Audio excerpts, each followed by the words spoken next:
కూటమి ప్రభుత్వము అధికారంలోకి వచ్చిన తర్వాత 2 బడ్జెట్లు ప్రవేశపెట్టడం జరిగింది. మొదటి బడ్జెట్లో ఈ యొక్క సూపర్ 6, సూపర్ 7 హామీలకు సంబంధించి కూడా కొంత మొత్తాన్ని బడ్జెట్లో ప్రవేశపెట్టడం జరిగింది. మరి ఆ బడ్జెట్లో ప్రవేశపెట్టినటువంటి డబ్బు కూడా ప్రజలకు ఇవ్వలేని పరిస్థితి రావడం అనేది చాలా దురదృష్టకరం. అదేవిధంగా ఈ యొక్క సూపర్ 6 హామీలో భాగంగా ఈరోజు ఈ యొక్క ఆడబిడ్డలకు సంబంధించి ప్రతి ఒక్కరికి 1500 రూపాయలు ఇస్తాను అని చెప్పడం జరిగింది. మరి ఆ యొక్క ఆడబిడ్డ నిధికి సంబంధించి మరి ప్రతి ఒక్కరికి కూడా ఇస్తామన్న హామీ ఎవరికి కూడా ఇచ్చిన పరిస్థితి లేదు. అదేవిధంగా నిరుద్యోగ భృతి కింద కూడా 3000 ఇస్తామని చెప్పినారు. మరి 36,000 సంవత్సరానికి అవుతుంది. ఇంతవరకు ₹1 ఇచ్చిన పరిస్థితి లేదు. అదేవిధంగా తల్లికి వందనం అని చెప్పినారు, అది 15,000 ఇస్తామని చెప్పినారు. మరి దీంట్లో కూడా దాదాపు 13,050 కోట్లు మరి దీనికి ఖర్చు అవుతుంది. మరి కేటాయించింది మాత్రం 7,278 కోట్లు మాత్రమే కేటాయించడం జరిగింది. అదేవిధంగా అన్నదాత సుఖీభావకు సంబంధించి గత ఏడాది మరి 1 పైసా కూడా ఇచ్చిన పరిస్థితి లేదు. మరి ఈ బడ్జెట్లో కూడా చాలా తక్కువగా మరి కేటాయింపులు పెట్టడం జరిగింది. మరి ఈ విధంగా దేంట్లో కూడా వాళ్లకు ప్రజలకు ఇస్తామన్న హామీల్లో ఏ ఒక్కటి కూడా నెరవేర్చకుండా కేవలం ప్రజలకు మాయమాటలు చెప్పి కాలయాపన చేస్తూ ఎవరైనా కూడా సోషల్ మీడియాలో కానీ ఎలక్ట్రానిక్ మీడియాలో కానీ ఏదైనా కూడా ఈ యొక్క సూపర్ 6 ఏమైంది, సూపర్ 7 ఏమైంది అని ప్రశ్నించే వారిని గొంతులకే కార్యక్రమం కూడా చేయడం జరుగుతూ ఉంది. చంద్రబాబు నాయుడు ఏమో మరి నేను సంపద సృష్టిస్తాను, ఆ సంపద ద్వారా ఈరోజు హామీలన్నీ కూడా నెరవేరుస్తానని చెప్పి ఒక దిక్కు చెప్తా ఉన్నారు.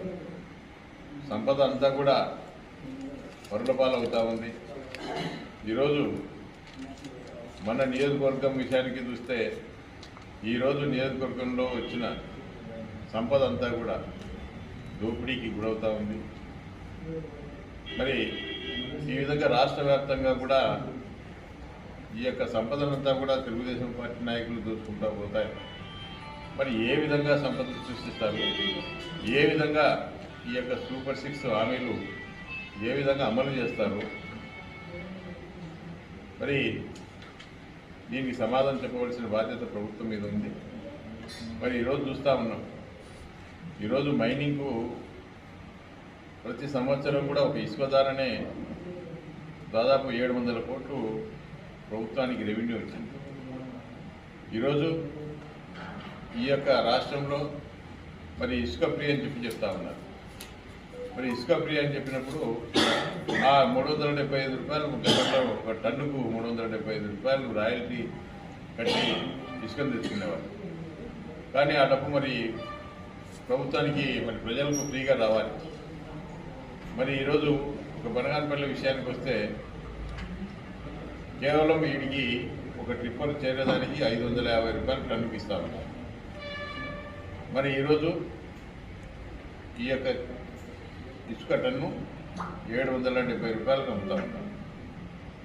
అంటే మరి దాదాపు 220 రూపాయలు ఎక్కువ తీసుకుంటా ఉన్నారు.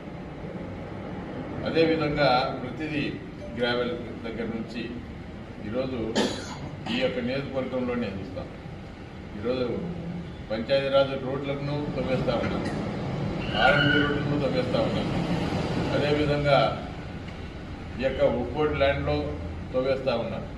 అదేవిధంగా ఎండోమెంట్ భూములను తవ్వేస్తూ ఉన్నారు. మరి ఈరోజు ఈ యొక్క మైనింగ్ డిపార్ట్మెంట్ పూర్తిగా నిర్వీర్యమైపోయింది, ఎక్కడ పనిచేయడం లే.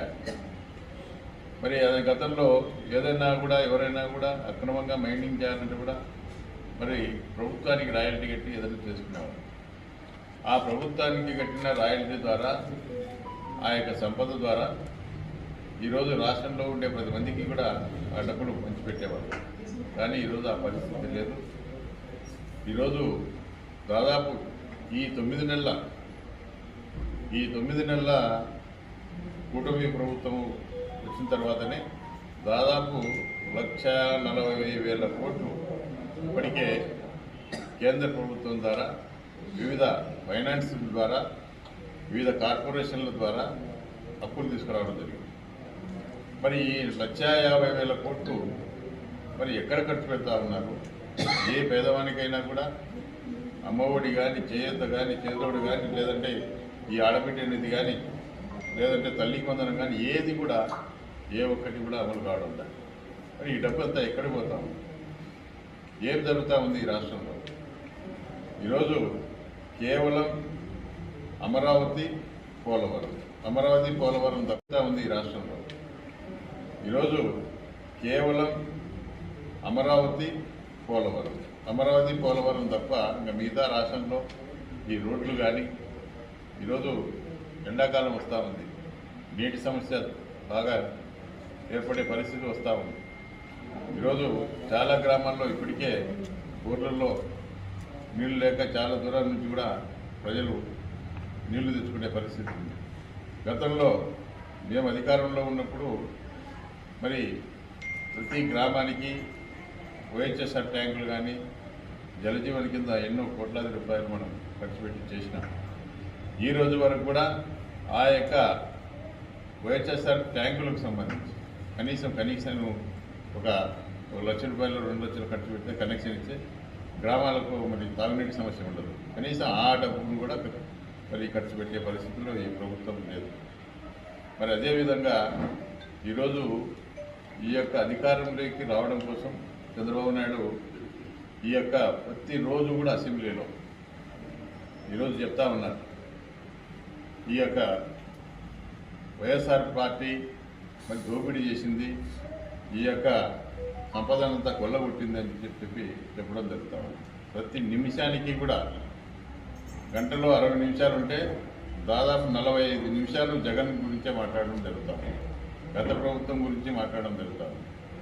మీరు ఏం చేస్తారో మీరు చెప్పకుండా, మీరు ఏం చేయబోతారో చెప్పకుండా మీకు అధికారం ఇచ్చినారు.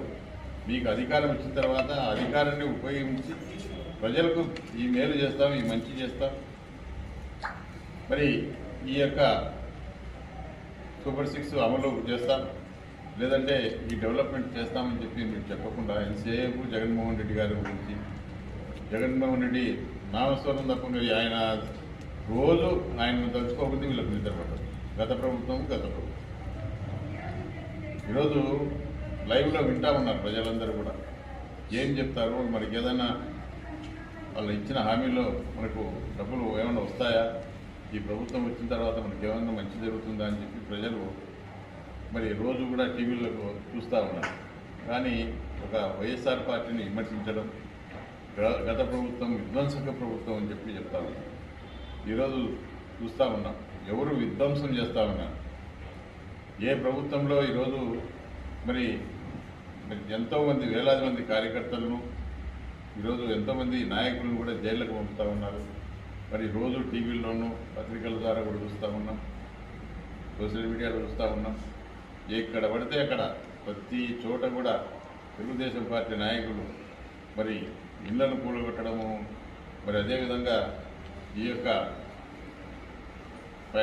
ఏదన్నా బిల్డింగ్ కానీ ఒక కాంప్లెక్స్ని కానీ కూలగొట్టడం, లేదంటే ఈ కన్వెన్షన్ సెంటర్లను కూడా కూలగొట్టడం, మరి ఈ విధంగా ప్రతిదీ కూడా చేయడం జరుగుతూ ఉంది. కాబట్టి నేను ఈ ముఖ్యంగా చంద్రబాబు నాయుడు గారిని కోరేది ఏమంటే, మీరు మీ విధ్వంసాన్ని ఆపేసి మీరు ప్రజలకు ఏదైతే హామీ ఇచ్చినారో, జగన్మోహన్ రెడ్డి గారి పరిపాలనలో ప్రజలందరూ కూడా సుఖంగా ఉన్నారు, సంతోషంగా ఉన్నారు. మరి ఈరోజు ప్రజలందరూ కూడా చాలా బాధపడతా ఉన్నారు. మేము మోసపోయాం, మరి ఆయన మాటలకు మోసపోయి పొరపాటు చేసుకున్నాం, జగన్మోహన్ రెడ్డి గారిని అన్యాయం చేసినాం అని చెప్పి ఈరోజు వాళ్ళు చాలా వరకు బాధపడతా ఉన్నారు.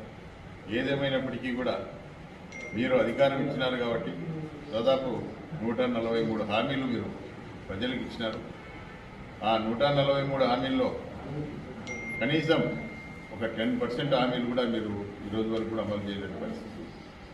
కాబట్టి ఇప్పటికైనా కూడా మీరు మీ సూపర్ 6 కానీ మీరు ఇచ్చిన హామీలు కానీ ఈ యొక్క బడ్జెట్, ఎందుకంటే సంపద సృష్టిస్తామనేది దేవుడు, సంపద అనేది ఇంక రాదు. ఎందుకంటే ఆ సంపద అంతా పర్లపాలు అవుతూ ఉంది. తెలుగుదేశం పార్టీ నాయకులు, ఎమ్మెల్యేలు, మంత్రులు దోపిడీ చేస్తూ ఉన్నారు కాబట్టి సంపద రాదు.